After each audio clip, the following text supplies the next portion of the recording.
안녕하십니까, 하루맨입니다. 오늘은 피격, 회피, 정확한 발동 조건과 브로치와 아카식들이 말하는 조건들이 정확히 뭔지 알아보고 발동 조건을 높이는 방법에 대해서 알아보겠습니다. 크게 쓰지 않는 몇몇 발동 조건들은 제외시켰습니다. 먼저 피격시와 회피시에 대해서 알아보겠습니다. 피격시와 회피시의 공통 조건부터 살펴보면 데미지가 몇이 들어왔든 상관없이 맞는 판정을 당했다면 터집니다. 점무, 찐무, 공중에 있을 때도 스킬을 쓰고 있을 때도 모두 포함입니다. 하지만 회피킬은 부를 때 무적 판정이 아닌 판정 자체가 없는 판정이기 때문에 이론상 모든 데미지를 데미지조차 들어오지 않게 할 수 있습니다.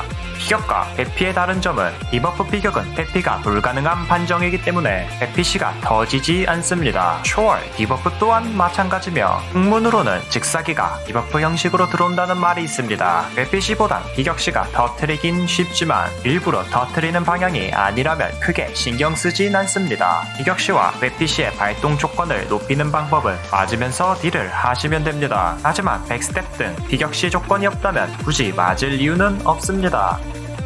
다음으로는 적중시와 지명타 적중시입니다. 지명타 적중이라면 적중시는 따라서 터집니다. 하지만 적중시는 지명타 적중시가 터지지 않습니다. 빗나감은 적중시, 지명타 적중시 둘 다 터지지 않습니다. 요즘 메타에 가장 좋은 것은 전부 지명타 적중시가 붙어 있습니다. 에너, 어윈, 부하무기 특수 옵션 등 확률이 낮지만 높은 효율을 가진 것들이 많습니다. 확률이 높다면 적중시와 크게 분류하지는 않습니다. 적중시는 발동 조건이 매우 널널한 것이 많기 때문에 매우 좋습니다. 지명타 적중시와 일반 적중시의 차이가 큰 캐릭이 몇 존재하는데 배너 가동 비율 때문에 재는 것이지 적중시가 높은 것은 매우 좋은 것입니다. 지명타시와 적중시는 빠르게 많이 때리면 좋습니다. 그래서 배너와 일라의 주 요점은 더 많이 더 빨리 때리는 방식입니다. 그리고 생각보다 스킬이 잘 적중시키지 못하여서 혹은 보스가 너무 날아다녀서 지명타시와 적중시가 덜 터지는 경우가 굉장히 허다합니다.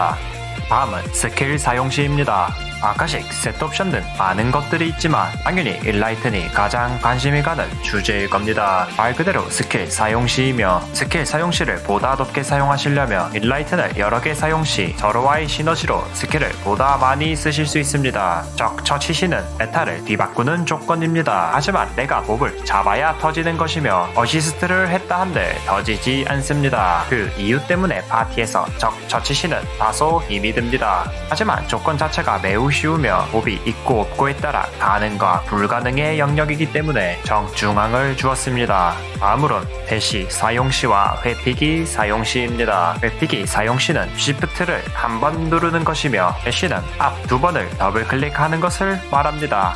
대시 사용시와 회피기 사용시는 굉장히 밀접합니다. Shift를 누른 상태에서 앞을 두 번 클릭 시 대시 사용시가 한 번 터지게 됩니다.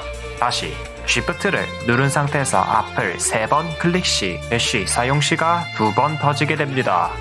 오늘은 각 조건별 정확한 표현과 새로운 발동 조건 그리고 발동 조건을 높이는 방법을 살펴보았습니다. 시즌2 마스터리의 등장으로 새롭게 조건부가 추가될 수 있습니다.